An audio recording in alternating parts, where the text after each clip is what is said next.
19:30, 7:30 it is on the 12th of March. Good evening to you once again. Yesterday we were live at 10 o'clock. Some mental adjustments are required in this game, I tell you that. Good evening once again. My name is Herman, your host or your co-host tonight of Small Business Connect Radio, and we're going to be live with you up until 8:30 tonight. The usual slot is back, and also just to remind you, while we're talking about time slots, PIPC Candid Conversations is live again next week Tuesday at 10 a.m. Just to go to the website Small Business Connect /PIPC, register for your link. Some interesting topics coming up next week. But for now, it's all about Seda. I will tell you more about Seda in a little bit. But first, let me start off with this quote. It's from Michael Jordan, the NBA legendary player.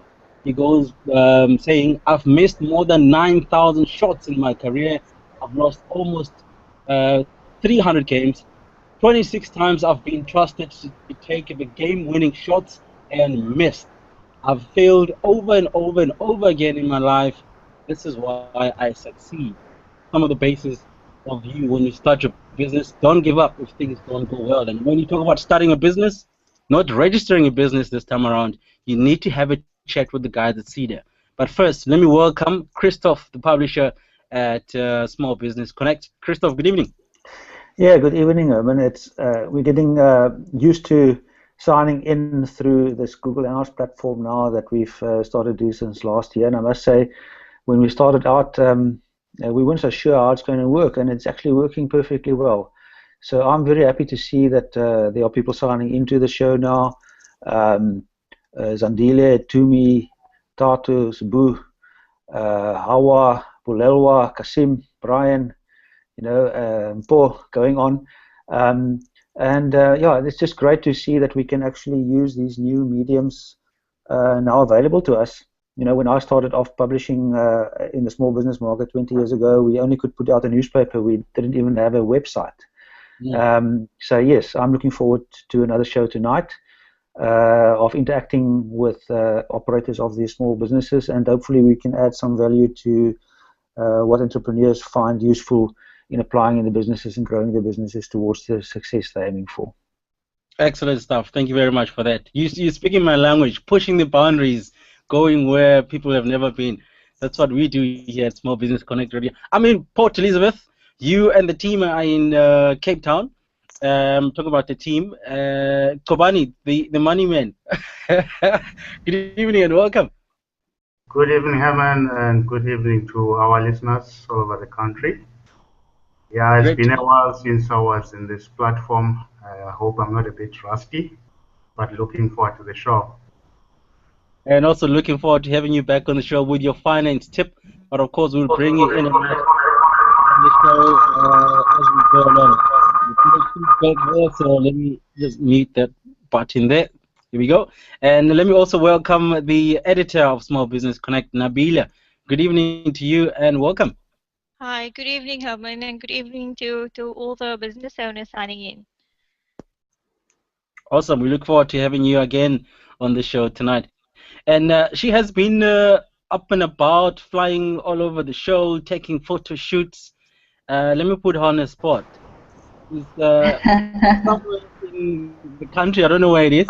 Got to be with Miss South Africa. But hey, Nziki, good evening and welcome. Good evening, Herman. How are you?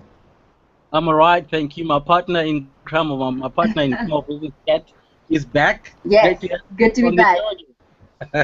Okay, cool. So I'll bring you back. You're going to be chatting to Nabila and our guest in just a little while, so I'll welcome you back again. Fantastic. All right, so it's 4 minutes past 9 or what, 19:30, almost 25 to 8. Let me keep it simple. And usually we welcome our guests and we promote who our guest is going to be extensively so that you guys know who we're going to be chatting to. But unfortunately, due to some personal emergency, the CEO of Seda is unable to join us tonight, and we've got a trusted man joining us on the show. His name is Lusapho Njenge. I'm going to give him an opportunity to say hello to you guys. Good evening, Lusapho. Yes, good evening, Herman, and good evening to the guys who've joined us online. Awesome. You are the Chief Strategy and Information Officer at Seda. That's correct, yes. So you work hand in hand with the CEO and other senior leaders at the organization. Yeah, that's correct. I'm basically one of the a member of the executive team responsible for strategy formulation, monitoring and evaluation, and also managing our information management side of business. Okay, cool. So we look forward to having you in just a little while, where we're going to be looking at the Seda model, what Seda is all about, and also what offerings entrepreneurs and aspiring entrepreneurs can expect to get through from your office. So we'll bring you back a little bit later on in the show. So thank you very much once again for joining us tonight. Okay, no, thank you.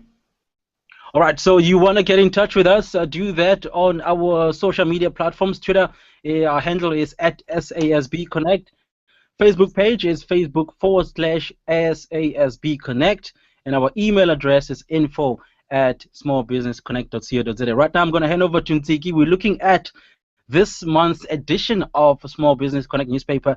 She's chatting to the editor, Nabila.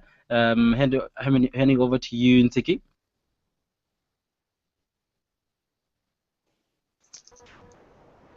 Yes, Herman? Yeah, sure. I think let me hand over to you. I'll take a break and I'll come back in just a little bit. We're looking at the latest edition of the newspaper, and I'll also ask Nabila to join you in the chat as well. Fantastic. Hi, Nabila. Hi, Ntsiki.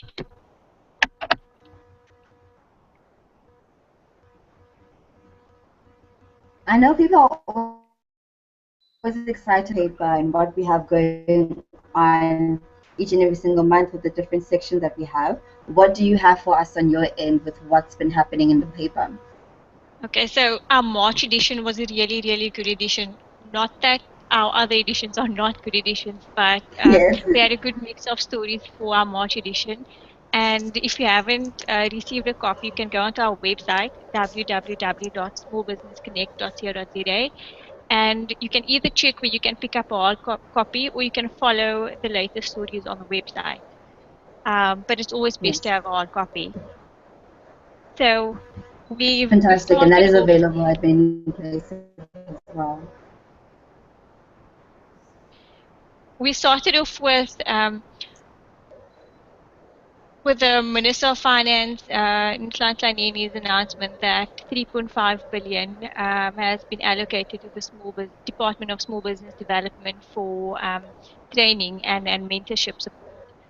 So we try to get more from the Department of Small Business Development, but they've promised us that they would give us a breakdown on how that money is going to be spent on training for small business owners, and how small business owners can access that. So that will probably happen within the next 2 editions. We'll have more on that story.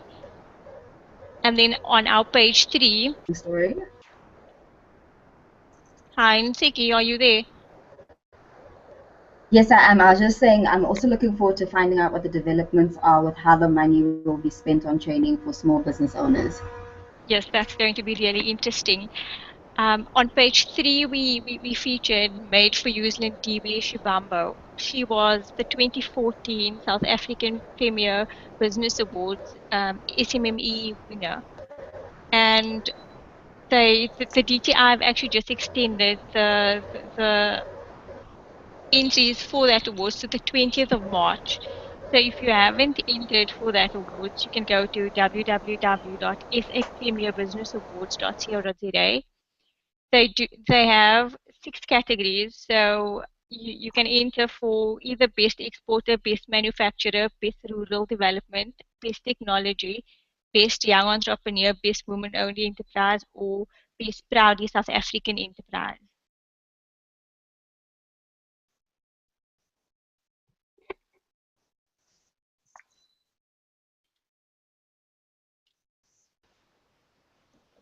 Sure, Nabila, is that everything? I think for more info and for the latest article, the guys can just go to the website.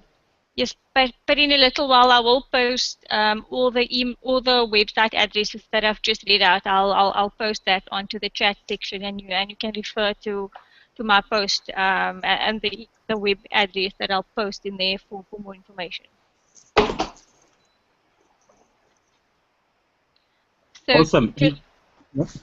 yeah, just moving on to your neck of the woods. I mean, there was quite a lot of commotion happening in Port Elizabeth last month.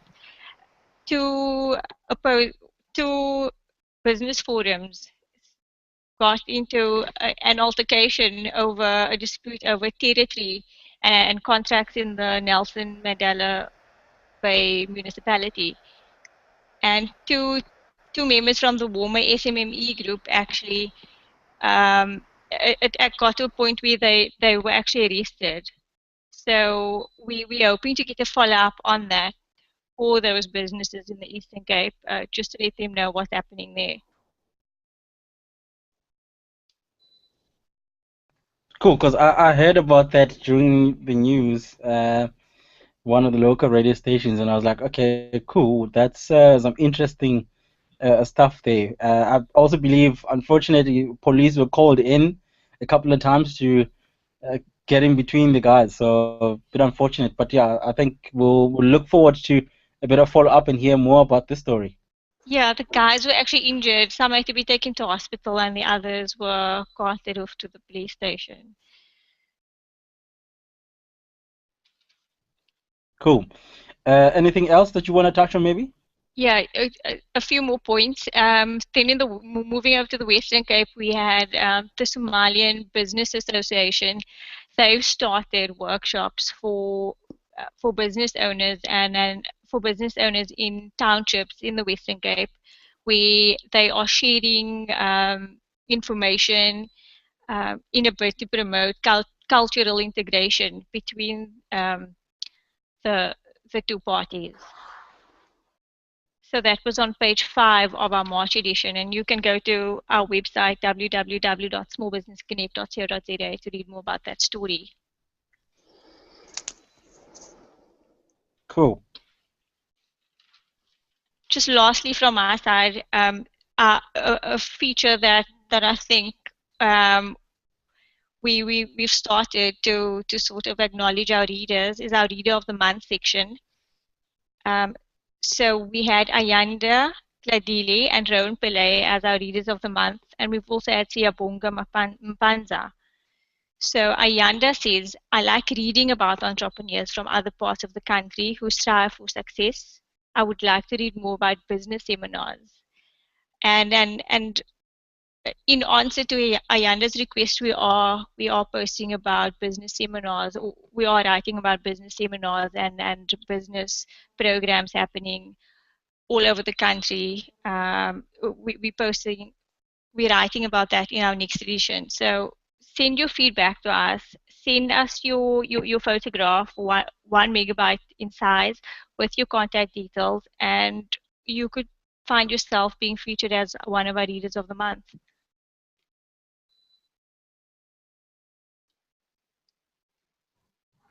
Awesome. And then there's this feature that I asked Christopher about, I think it was 2 weeks ago, Free Friday.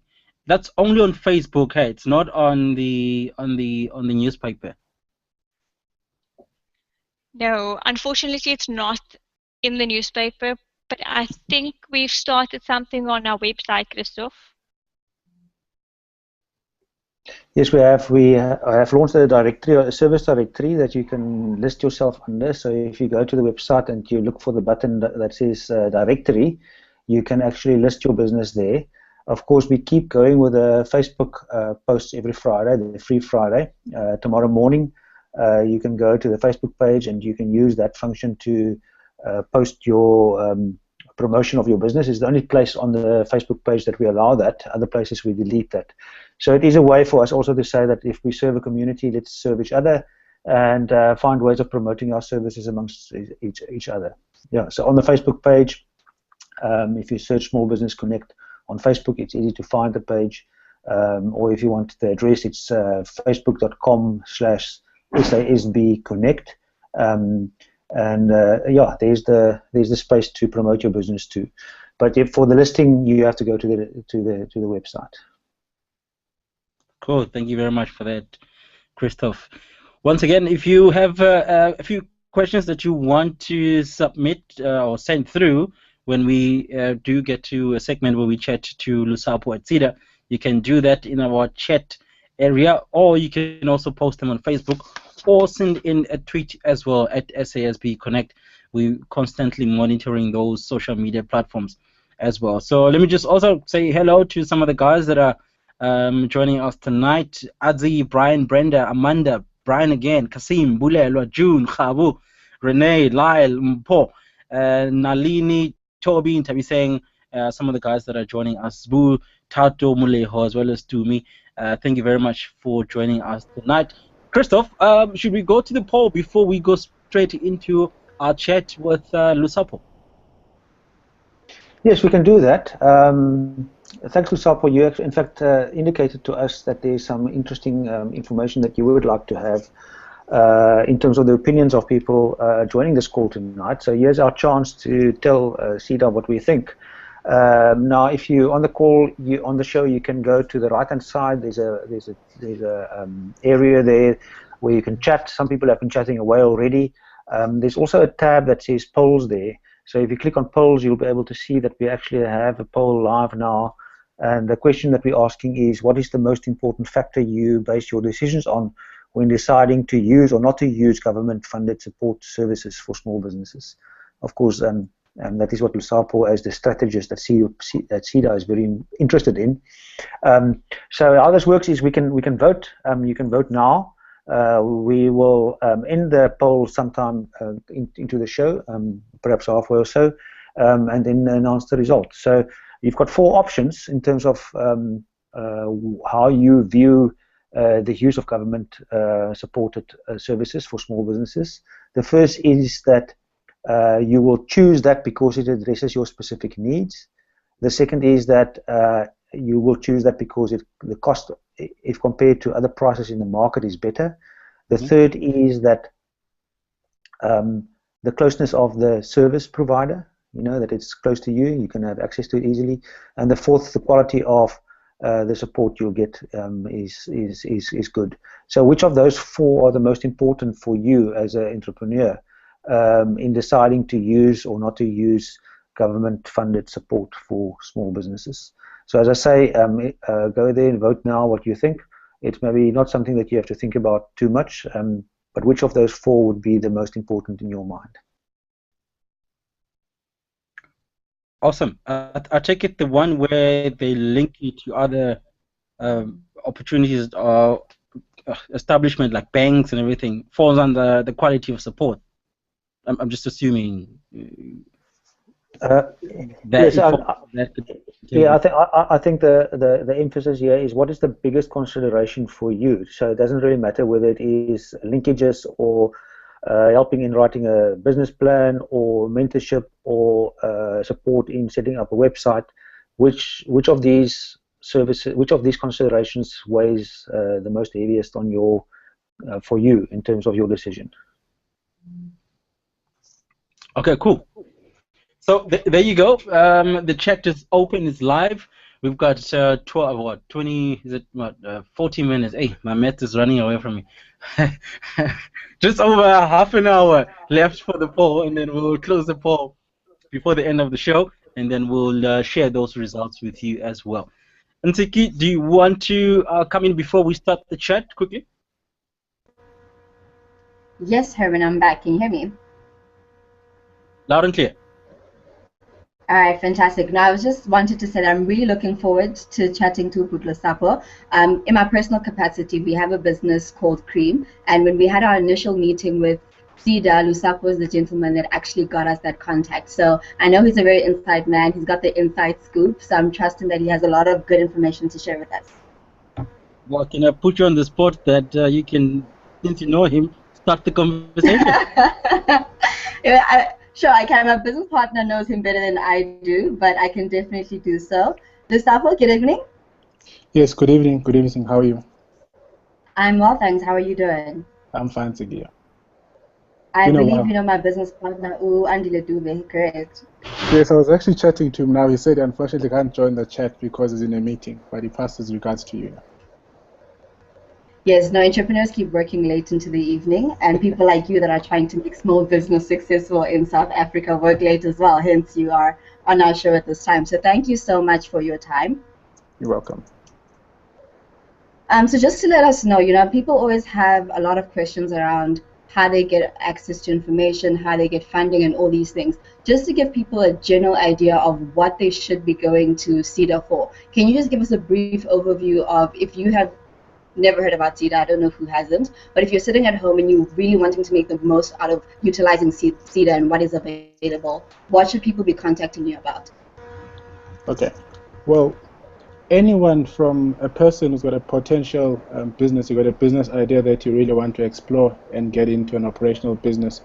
So Seda would ideally be your organization that you want to contact to take you through that initial stage of setting up the business and sort of going through the formalization of the business through registrations, and also look at formalizing your business, looking at what kind of skills you have as an entrepreneur, and then more importantly, what areas Seda can support in enhancing your end-to-end capabilities as a small business owner.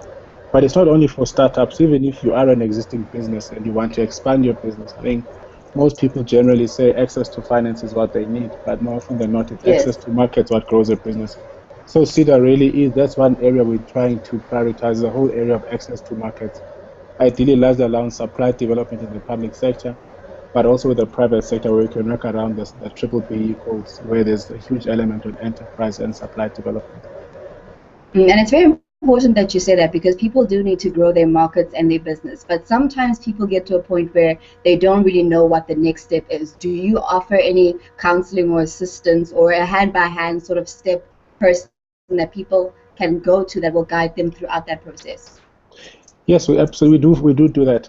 So what we've figured out is, in South Africa, it's very rare for you to find someone who's got the technical expertise as well as the business acumen to run a business. You're very blessed if you have that.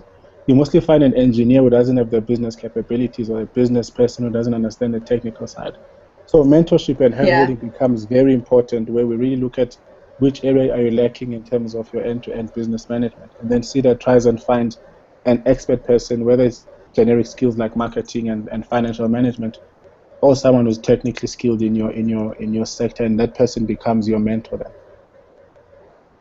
Okay, and then with regards to people wanting access to finance, can Seda assist you with creating the kind of business plan or financial model that will allow you to get the finance and put you in contact with the relevant people? Yeah, that's one service we do offer, largely because of our network, which is quite spread out throughout the country. Most public sector institutions, for example, like our sister agency, SIFA, wouldn't have the network that we have, even though they sort of co-locate in some of our offices. So we'd go to a DFI or a commercial bank and ask them, what are your requirements from entrepreneurs? What are you willing to fund from amounts, what sectors, what are your requirements? And then we're able to say to a small business guy, if you are at this stage of your business and this is what you're requiring, commercial bank A might be the right people to find you. Then we'll tailor make your proposal for that bank, because we have a structured agreement, a structured referral agreement with them, where we know what they want. And also there's also the guarantee that once they've funded a small business, Seda will provide that very much needed post-funding support. Okay. So in as much as our mandate doesn't allow us to provide funding in sort of loans, there's a restriction to our mandate in terms of that. SIFA does it, but we're able to partner with organizations, so you can come into Seda and be able to access other services through the relations we have with those organizations. Okay, so you have the relationships, you have the mentors that are available. You're able to help a startup or an existing business sort of tailor-make themselves and expand into the market. How does the introduction of the new ministries focusing specifically on small business work in conjunction with Seda, and what are the main differences that we'll see coming up with the establishment of the new department? Okay, I think the new department is a very positive move for government. I think if you take it from the National Development Plan, what the expectations are from government around small businesses, it makes sense to have a dedicated small business ministry. There's a lot of policy-related issues that need to be resolved. So if you look at what happened pre the current administration, small business development was under the DTI, where there's also things like your trade, there's competitive commission, there's CIPC, there's a whole range of agencies under there. So if you want to, for example, look at addressing labor issues around small businesses with the labor department, the minister has to address that, other small business issues, look at other broader DTI mandates like industrialization. So with a focus ministry, you've got someone who's dedicated and focusing solely on addressing all of those policy issues with small businesses. So I think the first thing is at a policy level, things will be more agile because there's one ministry just focusing on small businesses. Then I think yeah, okay, you can. No, I was just going to say it won't be taking away from what Seda is currently doing at the moment. No. We've actually had a few sessions with the ministry where we've looked at what their objectives and what their strategies are, and there seems to be alignment with what Seda has been doing. There's just a couple of areas where, for example, around township economies, where the feeling is that Seda should play a bigger role in working with township economies. But generally, there is alignment between what the ministry seeks to do and what Seda has been doing for the past couple of years. That is very interesting, and I'm sure township communities in themselves is a whole other topic that we can do a whole show on how we support those communities, how we build those communities, and I think there's a lot of questions around those in terms of how policies are either crashing or helping to build small township businesses. But we do have people joining us tonight, and Tabi Singh is one of the people listening in, and she would like to know if the services that Seda offers are free. Okay. Our services are not free. We are funded by government to deliver services to small businesses. But what you generally found that if you provide services of this nature at no cost at all to the small business owner, they don't really have that appreciation of this service and take them that seriously so they can grow their business. So what we do, we've got a model that we try and factor in factors like your demographics, your stage of your business, how much you're turning over, how many people you're employing, youth, and all of that. And then from this model, Seda would cover the cost of the interventions from about 60% to 90%. But generally, we do require commitment fee from the small business person. So I mean, if the best case is, let's say you're doing an intervention that costs 10,000 rands, Seda would cover 9,000 rands, and you would have to commit the other 1,000 rands from your side. And is that commitment fee based on the amount of money that is required, or is it a set percentage of the funding that is requested? It's a percentage of the total cost of the intervention. So obviously, if you want to get an ISO system, which is more expensive, your contribution in rand terms will be more, even though it might still be the same percentage. But that generally tends to work where small businesses really also invest in improving their business and not really solely rely on government support for things like your marketing interventions, business process formalization, and that. Okay. I'm sure Herman has a few questions. So Herman, do feel free to jump in should you have anything you'd like to ask. I think there's somebody sitting at home who says, I do have a business, I do have a business plan, and I'm ready to go. I just don't know how to register or get in contact with Seda. What are the correct channels one should follow?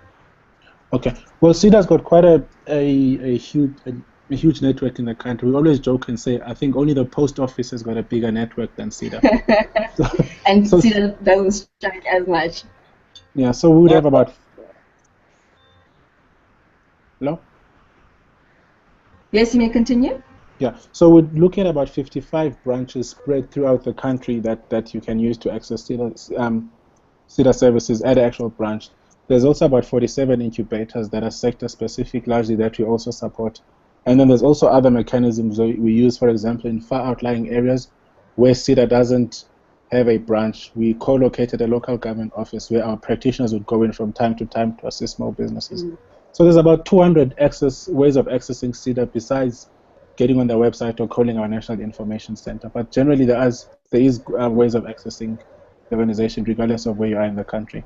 But obviously, more can be done to really get the physical presence out there. Of course, I think with the magnitude of small business owners that we have in the country and people that are interested in getting into business, there's always a lot more we can do. You mentioned industries. I just want to find out, is there a certain favoritism or perhaps higher interest in specific industries? Okay. So historically, what we've picked up is retail tends to be the predominant sector that we've been assisting for the last 10 years. Largely because it's fairly easy to enter and that. But what we're trying to do going forward is to align ourselves with what the NDP is saying. We're looking at what government is prioritizing as a key growth sectors between now and 2030 and trying to channel small businesses in that area. For example, things like agro-processing become very important where we're trying to get small businesses to go in that space. Manufacturing also becomes a key sector that we're prioritizing, your minerals and beneficiation, and also service sectors like your ICT and tourism. So we're trying to align our sectors as much as possible to what government sees as the sectors that will sort of boost the economy between now and 2030. But generally, a small business in any sector is welcome to come to Seda for support. Okay, so your doors are open to everybody, but if your business is specifically aligned to the objectives of government, you have a better chance of getting ahead and succeeding. Herman, do you have anything that you would like to pose to Uput Lusapho? I do, but I think, reserve my question for later on in the show. I've got a question that came through from a few of the listeners or viewers.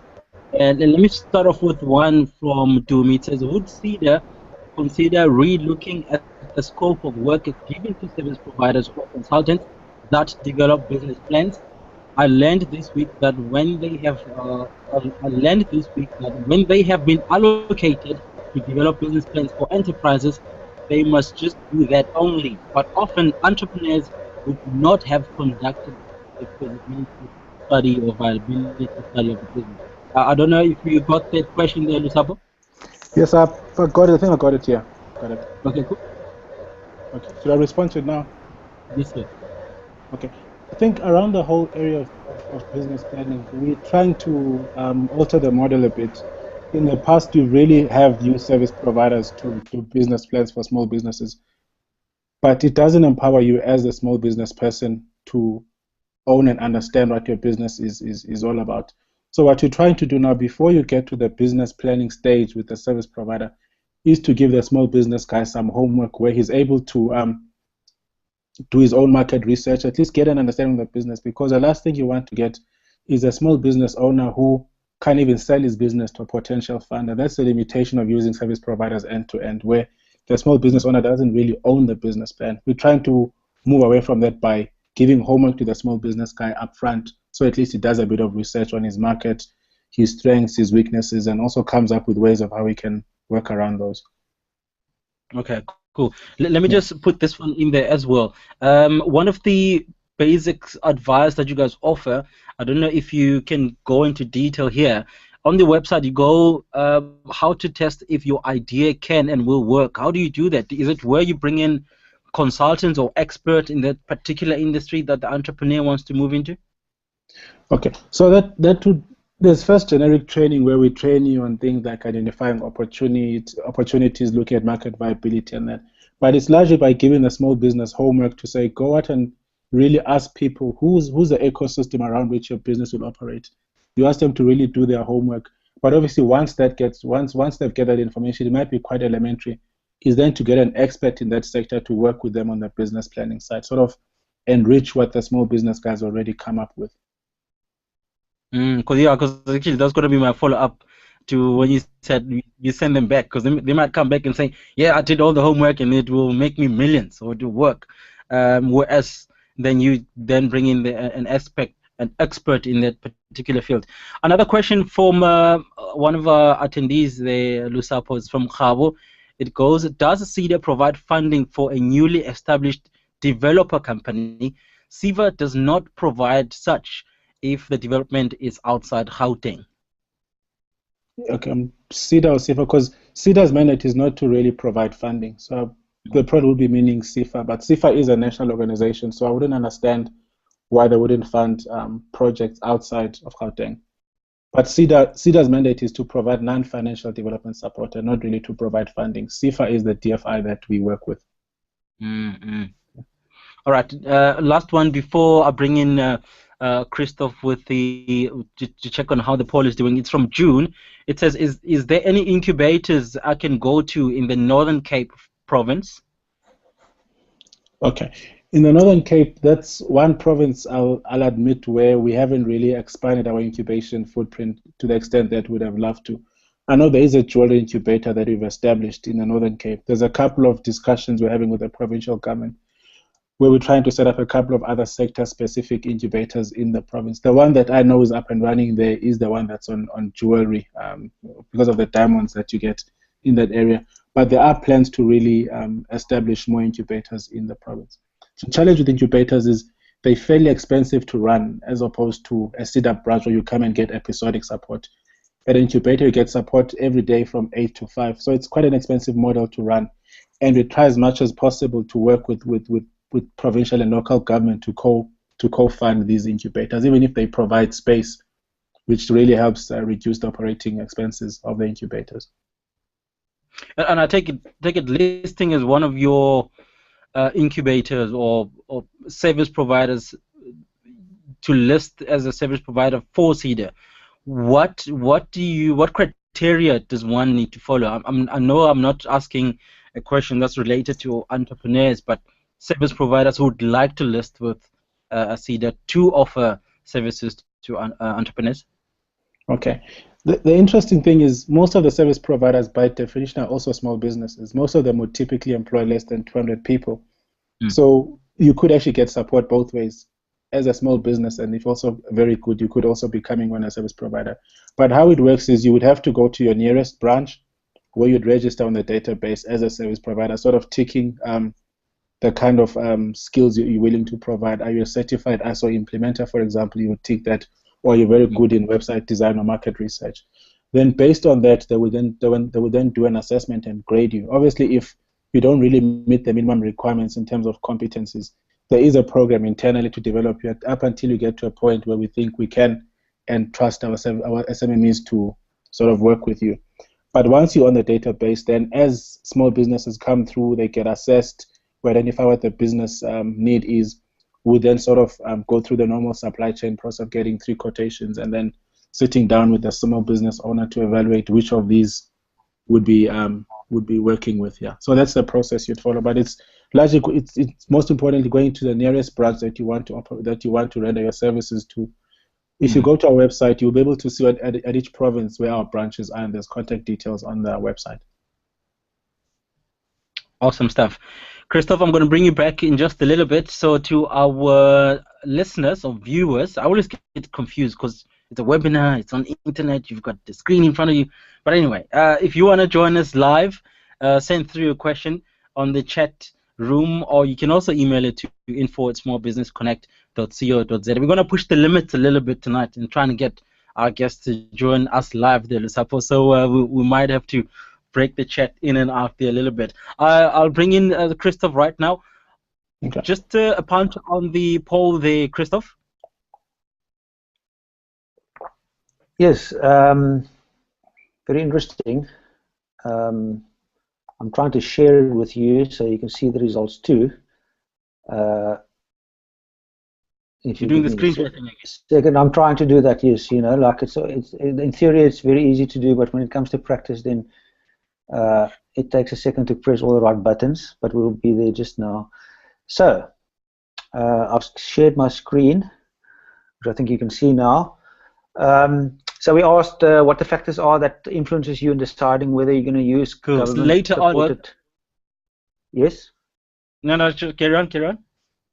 So I must just make sure. You can see that now? What is the most important factors? And interestingly, more than half of people on the call today says it's the quality, and not so much the cost. And in fact, cost only comes in third.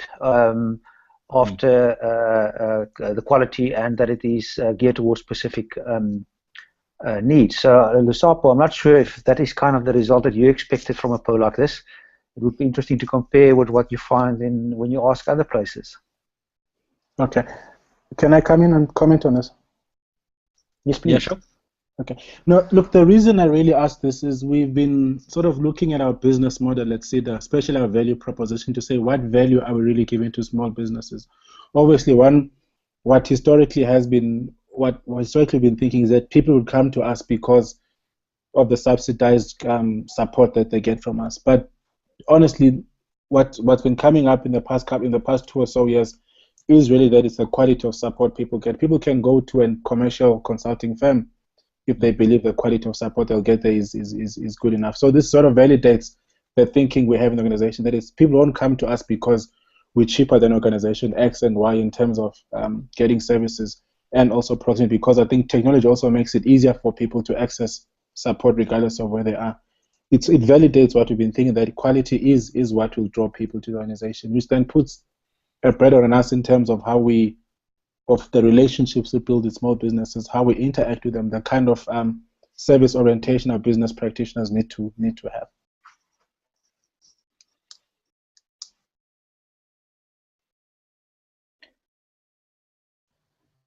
Okay, cool. Interesting. Yeah.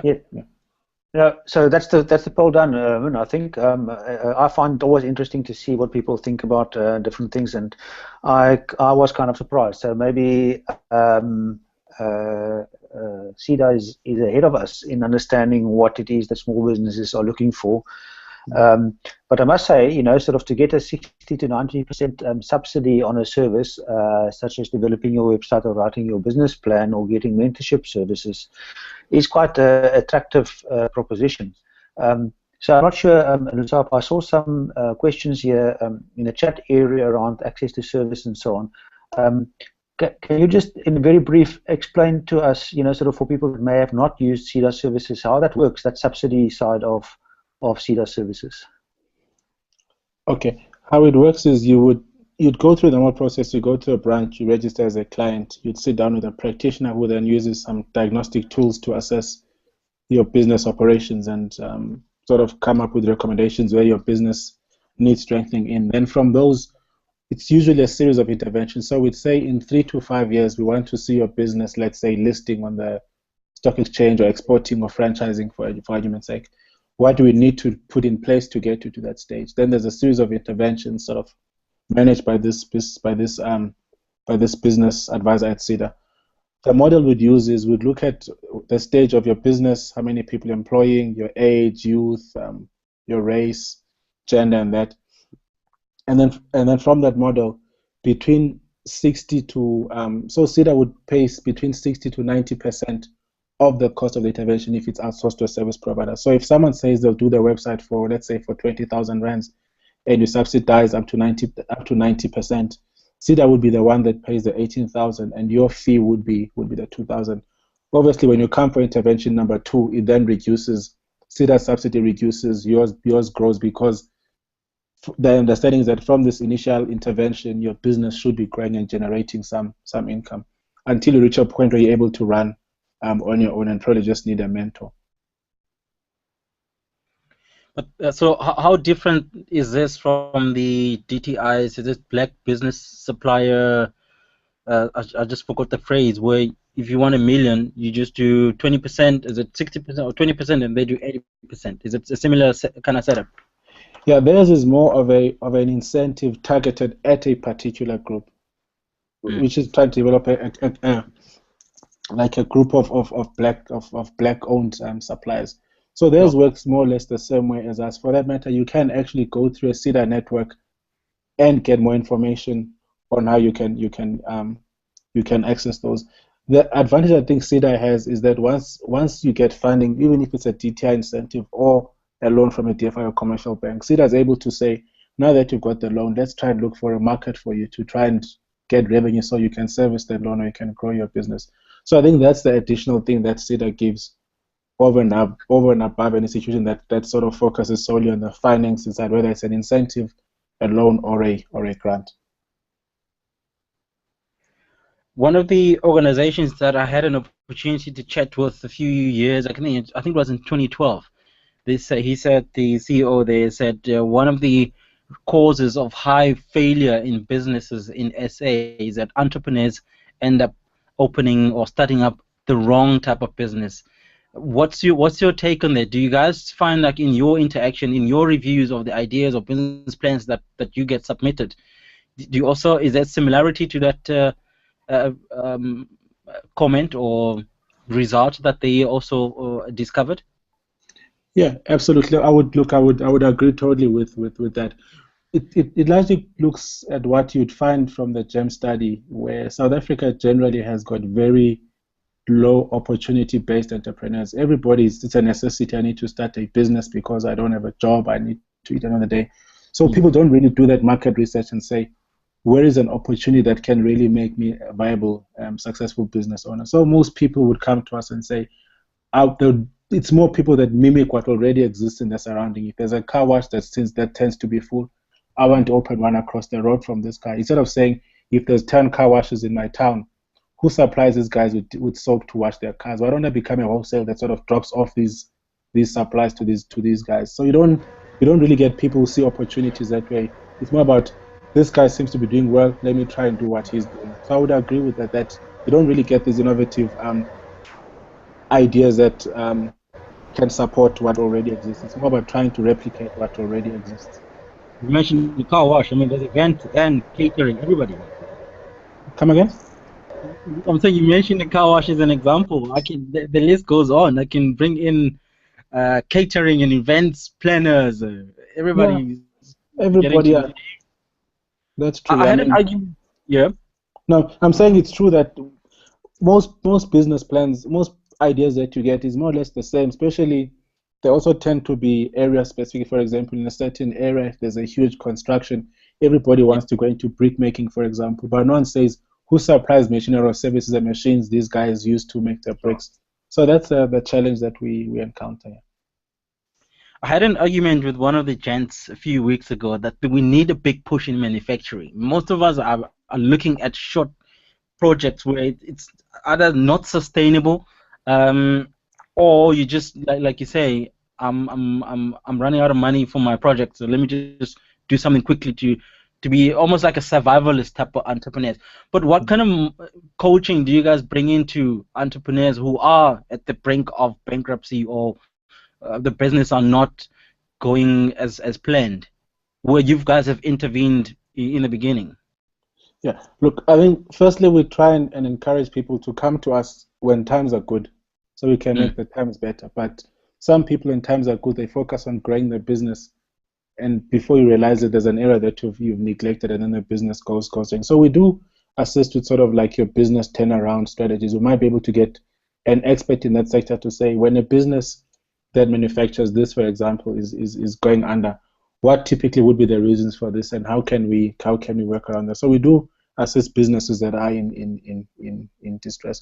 Most of them is probably, you could have been, you might have had one supplier, for example, that you relied on. You might have one contract that you were servicing. This contract comes to an end. You had never thought of looking for other business opportunities. Now this main contract is completed, then there's nothing else for you to service. So it's some of those things where, unfortunately, some people come towards the end, and we try as much as we can to try and help them get their businesses back on. I might be hated for saying this, but when the business is doing well, arrogance sometimes creeps in when gents would go, or guys would go, why do I need a business mentor? I'm making money. So I think that's where a grown-up mentality would come in and say, to what you're saying, to come to us when the times are good as well, not only when you're about to hit a brick wall. Yeah, that's true. Look, a true entrepreneur is always hunting for the next opportunity. I don't think a true entrepreneur ever says, I've had enough, I'm fine where I am. There's always a next big, there's always something around the corner that says, let me see what's around this corner, let me see around what's that corner. So true entrepreneurs are people that really are always looking for that next opportunity and looking for someone who understands the area they work in and who can give them more insight into how to make their business grow. So I think that's one thing that would set your successful ones from the not successful ones, that is also the networks they operate in. They really rely a lot on building these relationships and getting industry insight from other people, and not just saying, I'm good enough, my business is successful, I don't need other people to assist me. Networks are very important as an entrepreneur. Lusapho, we can chat on and on and on. Interesting discussion. But let me swing by it with Kobani, Ntsiki, Nabila, or even Christoph, if they have final questions for you. It's 8:20. I think we'll have to bring someone from Seda on soon again. Herman, there's a lot to talk about. I don't have a specific question, but I see that there are some questions that we couldn't answer in the the discussion today. So what we can do is we can take those questions onto our Facebook page, and we can promise that by the end of business tomorrow, we can have those questions answered, all those that we can answer. And those we can't answer, we'll refer to Seda to see if we can get an answer on that too. So if you posted a question today that's not answered, if you typed in one in the chat area that's not answered, we can give our assurance that we'll attend to it by the end of business tomorrow. Awesome, thank you very much. Mr. Ndabeni, is there any point that you want to raise before we move on?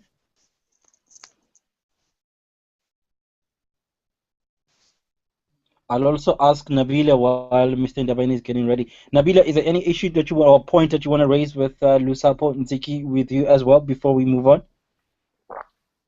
No, I'm fine. I'm just answering the questions on the chat. But as Christoph said, we'll answer the rest by tomorrow, the ones we don't get to today. Okay, thank you very much. Njenge, before we move on. Yes, this is not a very entrepreneurial question, but more on a higher level regarding the innovative business ideas that we need instead of the generic mimicking sort of what's already happening in the community. Is Seda doing anything around encouraging innovative and novel business ideas? Okay. Yes, we are. There's two ways we're doing that. One is we periodically run business plan competitions where we really try and encourage people to come up with very innovative ideas, and obviously there's prizes that really look at commercializing what the idea is. The second one is most of our sector-specific incubators, for example, ones that work in the chemical industries and your biofuels and that, we try and strike a balance between working with early-stage businesses that can stabilize and create jobs, but also work with people that have got innovative ideas that might take a while in terms of R&D, but if they would be commercialized, there'd be huge financial rewards for that person, and also improving the country's innovative capabilities. So we work with those ideas in that space. But I think there's probably a bigger question to ask: what can we do to be more innovative as a country? And I think it's not just a Seda role. The education system needs to sort of start thinking in that direction. Your policies need to encourage that, how we fund postgraduate studies in the country, for example, and how we commercialize research that students come up with. So I think there's a huge debate that needs to happen around how we become more innovative as a country and society. Chief Strategy and Information Officer at Seda, Lusapho Njenge, said, thank you very much for your time. We've got 8 minutes left for the show. Let me just round up the troops and bring Christoph in just a little bit to give us his book review, and also Mr. Ndabeni, to talk about his financial tip for today. Thank you very much once again. Okay, thanks. It's been a pleasure. Thank you. Don't use your business as the only means of creating wealth for you and your family. That's the financial tip that we can expect to hear in just a little bit. But right now, a book review. I'm going to hand over to Njenge to run this one with Christoph. The book review, the book is called Smart Cuts: How Hackers, Innovators, and Icons Accelerate Success, from Shane Snow. I haven't read the book. I'm interested to find it more. Christoph. Yes, I'm here. So, and Siki, do you want me to give my impressions quickly, and then I'm sure since you asked a question about innovation, you would have a question to ask about this too. But yes, very exciting stuff. Yeah, so Shane Snow, in fact, is a writer, American writer. He writes for publications such as Fast Company and Wired. Now, if you're interested in innovation and new things of doing, then I would suggest that you follow those companies, those publications on. In fact, Fast Company has got a South African edition now recently, since the end of last year. Most interesting to read. But yes, he's a writer that publishes there quite often, and he found certain things of interest in terms of what he observed helps people to excel and get to success much quicker than others. And instead of taking shortcuts, he says, those people take smart cuts. So a shortcut is normally something that leads to something bad. You know, sort of he says you may have short-term gains, and it may seem as if you achieving success, but quickly you may find that shortcut is not taking you to where you need to be. So what you need is smart cuts. You need to take smart cuts. And of course, the question then is, what are those smart cuts? And not surprisingly so, what he's suggesting in the book is that it is to do things a bit differently, is to get out of the norm of how things are expected to be done and find new ways of doing things. So you can think of it a bit like in Snakes and Ladders, those ladders that take you quickly, sort of up. You don't have to go step through all the boxes. You can actually jump forward and get to the top quickly if you know where the ladders are that you can take. That's basically what the book is about. And then he of course talks about doing things bigger and better. Equally so, Christoph. Yes. I was just going to say, when you are climbing those ladders, I'm sure there are some mistakes that you may make along the line that would lead you to the snake that takes you back all the way down. Does the book have anything on what to do when the smart cut hasn't quite worked, or just to give you tips on how to make the smart cut work smart? Yes, so those setbacks are there. One of the things that he talks about is how successful people overcome limitations. So you don't. I think as South Africans, we often fall into that trap that we complain about things the odds being against us, and we kind of use it as an excuse not to get things done in certain ways. And what he's saying is that you need to understand that the circumstances aren't always going to be for you, but sometimes against you too.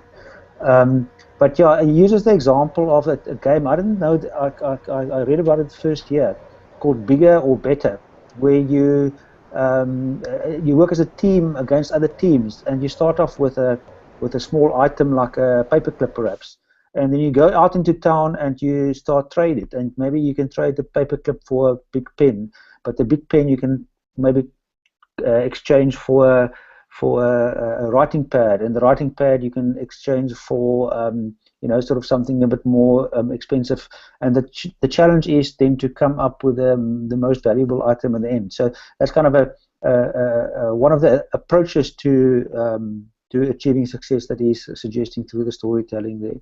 But yeah, so it's worth reading. I'm very much looking forward to hear from Kobani, because I think part of our success is, of course, not only in enlightening ourselves about new ways of doing it, but also being diligent about how we manage our money.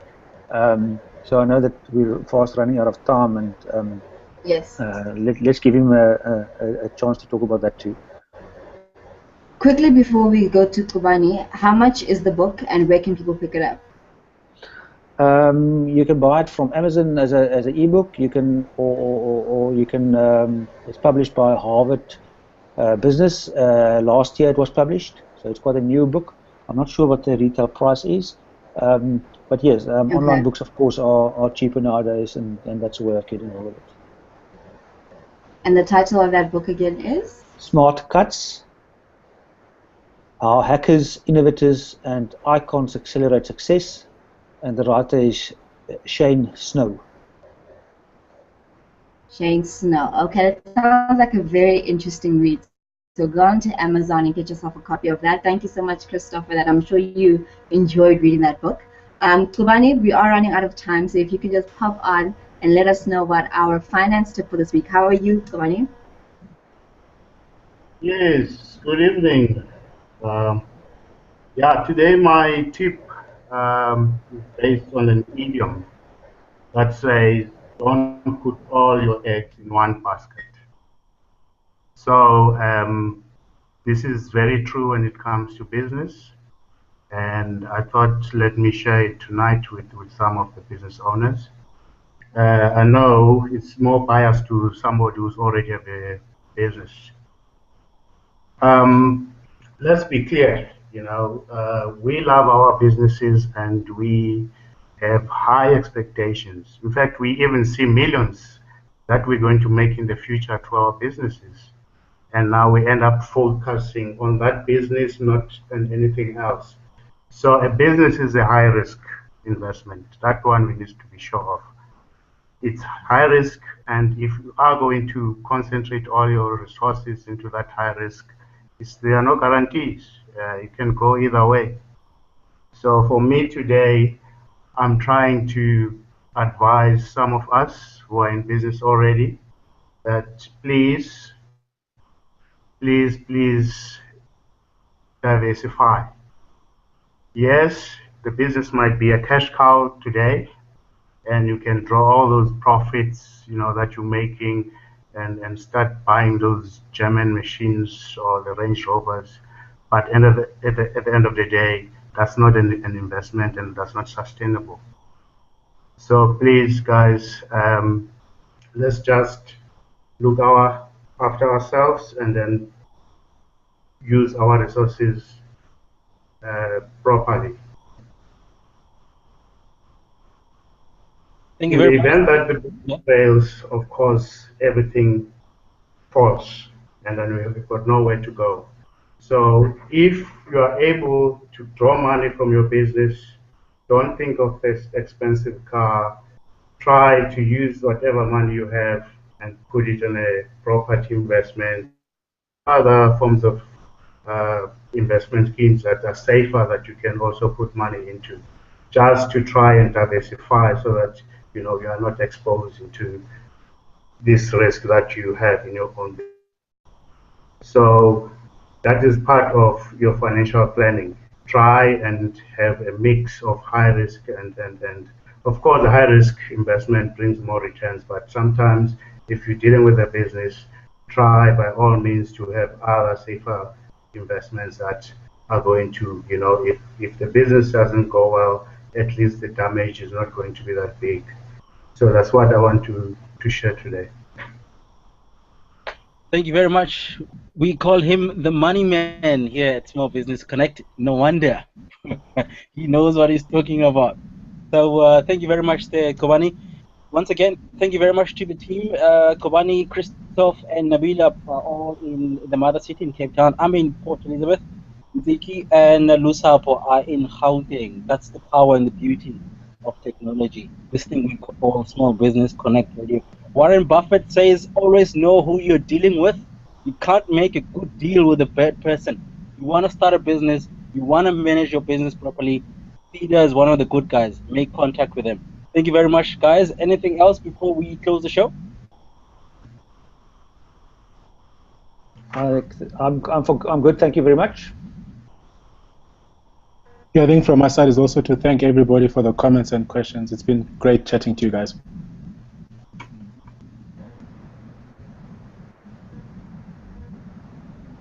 I think that's us. Thank you so much to everybody for joining us tonight. We really appreciate it. You can catch the rest of the whole chat on our website as well as on our YouTube page. But thank you so much for making the time to join us, and thanks to the team as well.